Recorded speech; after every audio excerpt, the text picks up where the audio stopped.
Kode bicara.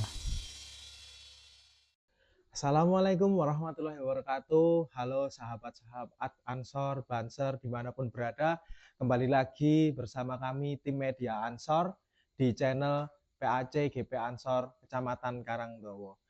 Alhamdulillah pada kesempatan malam hari ini kita sudah bersama Bapak Ustadz Habaib.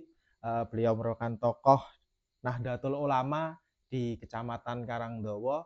Kita di sini akan membahas mengenai sejarah dan juga tradisi yang tentunya masih diamalkan oleh warga Nahdliyin dan juga masih dilestarikan oleh warga Nahdliyin yang ada di Karangdowo ini. Nah, untuk itu nanti kita akan bahas bersama beliau, Bapak Habaib. Terima kasih Pak Habaib atas waktunya. Perkenalkan kami dari tim media Ansor. Mohon izin untuk sharing sedikit bertanya mengenai tradisi yang hidup di lingkungan Nahdlatul Ulama khususnya di wilayah Karangdowo ini. Untuk yang pertama mungkin sebagai pengenal boleh diceritakan bagaimana perjalanan panjenengan bisa sampai di Karangdowo ini, bisa menjadi tokoh Nahdlatul Ulama yang juga ikut melestarikan tradisi dan juga amalan-amalan Nahdlatul Ulama di Kecamatan Karangdowo. Ya, sebelumnya terima kasih Mas Rizky dari tim media GP Ansor PAC Kecamatan Karangdowo yang berkenan rawuh di gubuk saya ini mengenai tentang perjalanannya Nahdlatul Ulama di Kecamatan Karangdowo ini. Alhamdulillah saya sowan di Karangdowo itu pertama tahun 2003. Di Karangdowo itu NU masih di lokal di Desa Karangtalun dulu tuh. Pada waktu itu almarhum Mbah Yai Nur Effendi, Mbah Suyuti, dan Mbah Yai Nasrun dan yang lain-lainnya, termasuk Bapak Asmudi, Bapak Kiai Asmudi yang sekarang masih hidup sekarang. Dan di Karangdowo itu belum ada Ansor dulu. Saya hadir di sini itu belum ada Ansor, belum ada Banser.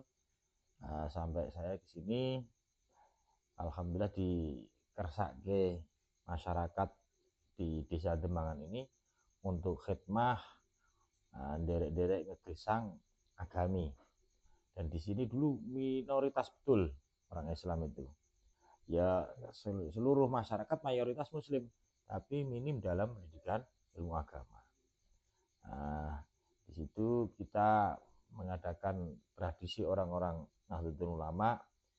Awal kita datang ke sini, kita mengadakan pengajian seperti halnya TPQ, ngaji ba'da maghrib, dan untuk event atas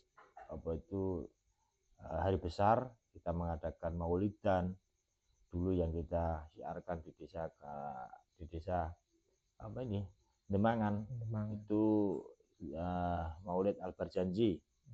Dan sampai sekarang masih dilestarikan, bahkan sampai sekarang Al-Barjanji sudah masyarakat di desa ataupun di Kecamatan Karangdowo.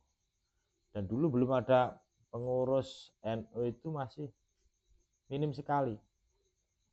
Saya itu awal jadi pengurus NU menjadi sekretaris MBJ, merangkap ketua IPNU, merangkap anggota Ansor. Nah, jadi kepengurusan itu masih rangkep-rangkep. Sebab pada waktu itu ya belum ada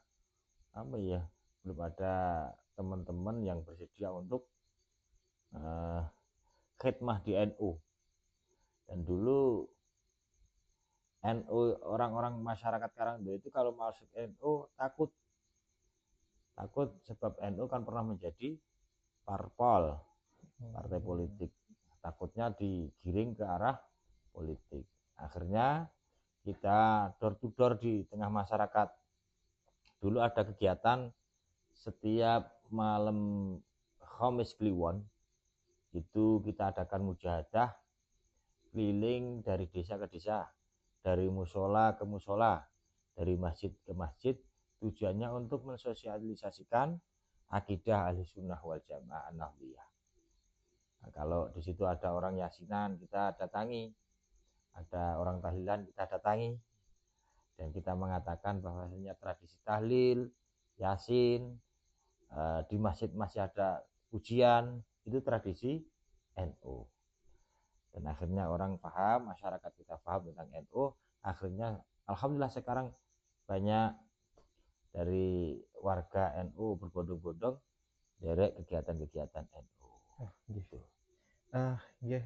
Terima kasih. Mungkin perjalanan yang begitu panjang ya Pak, sampai akhirnya di zaman sekarang ini NU di Karangdawa sudah besar, sudah dapat ngeremboko, diterima di tengah-tengah masyarakat. Jadi berkat riado, berkat peran daripada ulama-ulama juga ya Pak. Alhamdulillah. Nah, terus bagaimana panjenengan mungkin memandang bahwa tradisi itu menjadi identitas yang penting terhadap warga NU sendiri, gitu Pak. Oh, kalau tradisi seperti halnya seperti maulidan, manakiban, istighosah atau mujahadah, itu tradisi yang kental bagi masyarakat NU. Kumpul-kumpul, mujahadah, sholawatan, dan sekarang ada hadroan, itu kalau bagi saya itu penting, sangat penting banget. Pentingnya sebab dengan itulah kita bisa mensyiarkan agamanya Allah, agama Islam. Kita bisa mengenalkan orang kepada akhlaknya Rasul. Kita bisa mengenalkan sejarah-sejarah ulama-ulama. Ketika kita membacakan manakib, kita tahu, masyarakat kita kasih tahu bahwasanya para walinya Allah, para ulamanya Allah yang berjuang di jalannya Allah begitu mulia derajatnya. Akhirnya orang, masyarakat bisa meneladani itu dengan itu. Dan itu penting sangat. Kita sebagai warga NU ya harus menjaga betul. Iya, tapi kan kalau zaman sekarang ini bahkan ada orang itu menganggap karena NU yang kental akan tradisi, terus dikaitkan dengan istilah Islam Nusantara gitu Pak. Nah, menurut panjenengan itu mungkin maksud atau dibalik istilah Islam Nusantara itu seperti apa? Oh, gini ya. Kalau Islam Nusantara, kita sebenarnya kan orang Jawa, orang Nusantara yang kebetulan sama Allah ditakdirkan menjadi beragama Islam. Jadi kita orang Nusantara yang beragama Islam, bukan kita orang Islam yang ada di Nusantara. Kalau orang Islam yang ada di Nusantara, berarti orang tersebut kan imigran. Imigran. Tapi kalau kita orang Jawa, kita orang Nusantara yang beragama Islam, berarti kita bukan orang imigran. Kita berkeyakinan, berakidahkan Ahlussunnah wal Jamaah. Jadi tradisi itu bisa, bahkan ada kaidah fikih al-adatu muhakkamah. Kebiasaan itu bisa menjadi dasar hukum. Terus di NU sendiri kan ada makalah yang mengatakan al-muhafadzatu ala qadimis shalah wal akhdhu bil jadidil aslah. Kita sebagai orang NU harus selalu menjaga tradisi aslafun sholih, tradisinya para ulama yang masih yang baik, harus kita tetap jaga.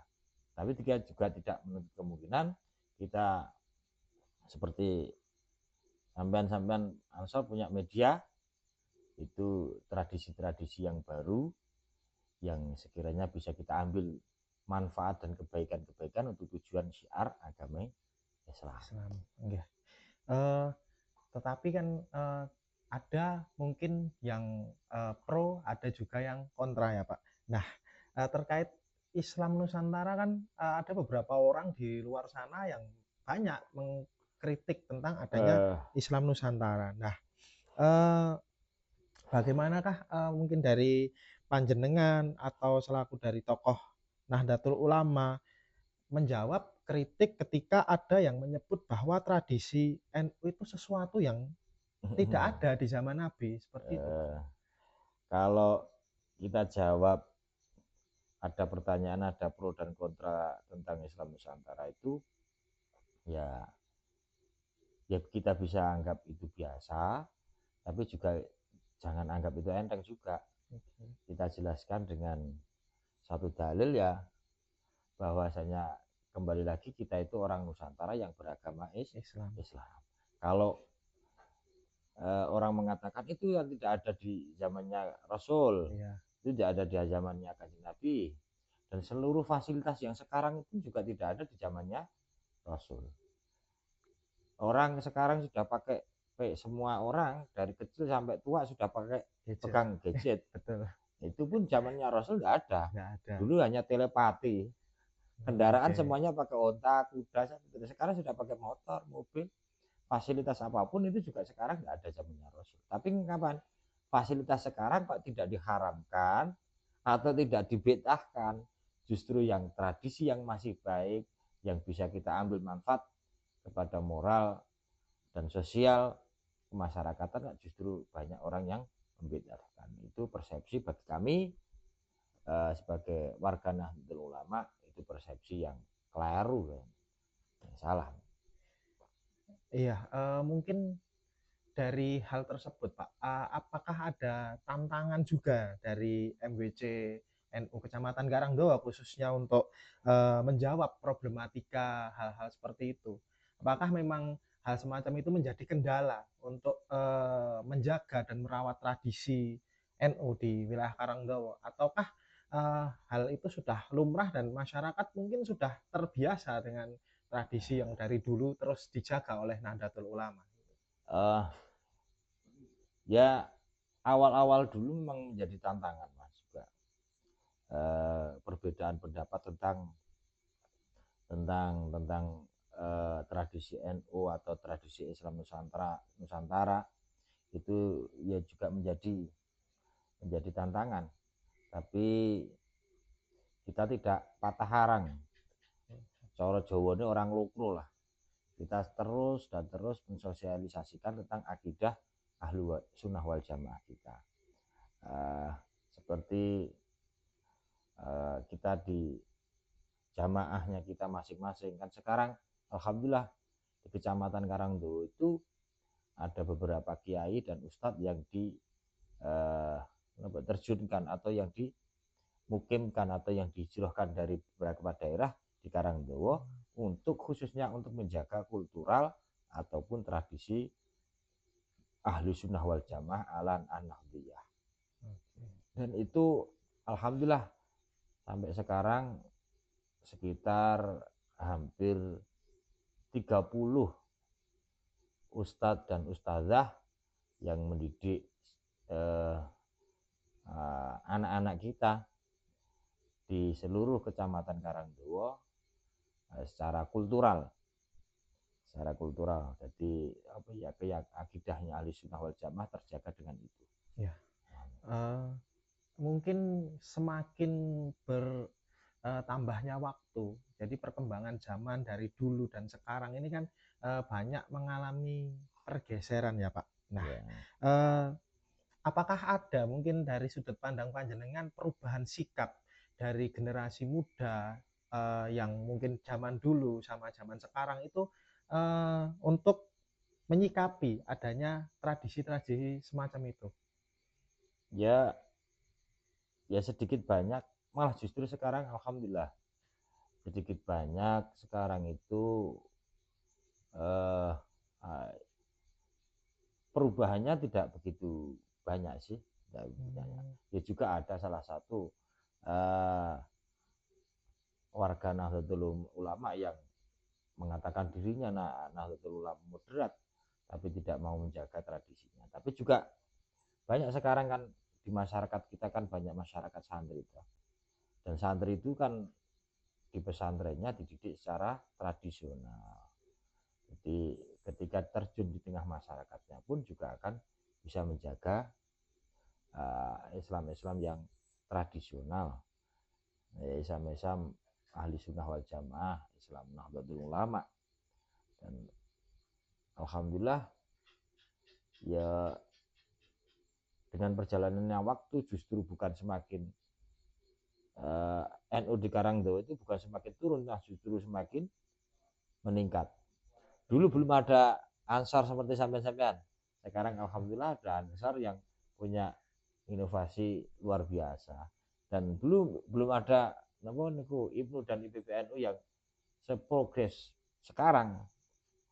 Alhamdulillahnya dulu belum ada Fatayat, alhamdulillah sekarang Fatayat bisa mandiri. Dulu belum ada muslimat, sekarang masih justru muslimat berkembang. Alhamdulillah. Ya cuma tantangan kita itu dalam pendidikan. Kita di Kecamatan Karangdowo belum punya suatu kelembagaan pendidikan yang memang di bawah naungan Nahdlatul Ulama. Ya moga-moga untuk kepengurusan periode ini dan selanjutnya bisa mengembangkan tentang pendidikan. Karena penting juga ya Pak, penting bisa untuk mendidik sejak dini ya, gitu. bisa dengan adanya lembaga pendidikan itu kan bisa menjaga tradisi-tradisi Nahdlatul Ulama. Nah, saya kira ya itu. Ya nanti berkembangnya waktu, berjalannya waktu, syukur kaki yang muda-muda itu punya semangat yang tinggi untuk mengembangkan pendidikan LP Ma'arifnya di MBC Kecamatan Karangdowo. Ya sing sepuh, sing tuwek-tuwek gergari mangestoni. Pendidikan ya pendidikan. Oke. Nah, jadi pendidikan yang tetap mengikuti perkembangan zaman, tapi juga kental akan tradisi dan tradisional budaya, merawat budaya seperti itu. Iya, harus ada pendidikan-pendidikan yang merawat budaya Nahdlatul Ulama. Ya alhamdulillah ini malah justru di Karangdowo ada pesantren sekarang, alhamdulillah. Pesantren 2 ataupun 3 pesantren ini sudah berjalan, walaupun pesantrennya belum begitu besar, santrinya belum begitu banyak. Di tempatnya Pak Kiai Fahroni itu ada pesantren tahfidzul Quran. Di Desa Tulas itu juga ada pesantren tahfidzul Quran. Itu di Bakungan, tempatnya Bapak Kepala Desa Bakungan itu juga punya pesantren yang menampung anak-anak yatim piatu. Di situ juga unggulannya juga tahfidzul Quran. Ya kita juga minta doa pangestu panjenengan sedaya, muga-muga pesantren di Kecamatan Karangdowo itu bisa berkembang pesat dan akhirnya NU di Kecamatan Karangdowo secara tidak langsung bisa juga berkembang dengan pesat. Kita punya embrio-embrio santri-santri di tempatnya pondok-pondok pesantren. Ya. Nah, itu menarik, Pak. Jadi kalau berbicara NU itu kan pasti identik dengan pesantren dan santri. Nah, kalau ada pesantren, terus ada santri, itu ada pendidikan yang mencirikan Nahdlatul Ulama seperti itu. Nah, kalau menurut panjenengan, apakah memang pendidikan sekarang itu memang harus dibekali juga dengan pendidikan akhlak atau pendidikan ilmu yang dipelajari di pesantren-pesantren seperti itu, Pak? Ya, kalau menurut pemahaman saya ya harus. Sekarang kita itu Mas, jauh dari pendidikan akhlak. Pendidikan akhlak. Sekarang kan banyak fenomena-fenomena yang sudah terjadi di sekolah-sekolah itu, murid berani sama gurunya. Kalau di pesantren diajarkan betul, murid itu ta'zim, tawadhu dengan gurunya, dengan kiainya. Dan itu di dalam kitab-kitab diajarkan kayak gitu, seperti alala, ta'lim ta'lim, itu wa irsyadil ustadzi, derek dawuh sama guru. Dan itu kental sekali di tradisi Nahdlatul Ulama. Dari dulu sampai sekarang tradisi itu masih melekat di pendidikan pesantren ala Nahdlatul Nahdlatul Ulama. Ulama. Ya, baik Pak. Mungkin terakhir Pak, harapan dari panjenengan selaku tokoh Nahdlatul Ulama di Kecamatan Karangdowo ini. Bagaimana harapannya agar masa depan tradisi di Nahdlatul Ulama khususnya di wilayah Karangdowo ini terus berjalan dengan baik gitu. Ya kita berharap betul kepada yang muda-muda dari Ibnu, Bakar Nusa, GBNU, Ansor, Banser, Fatayat, Banem-Banem Nahdlatul Ulama untuk semangat berorganisasi, semangat di jamiahnya masing-masing untuk memajukan Nahdlatul Ulama.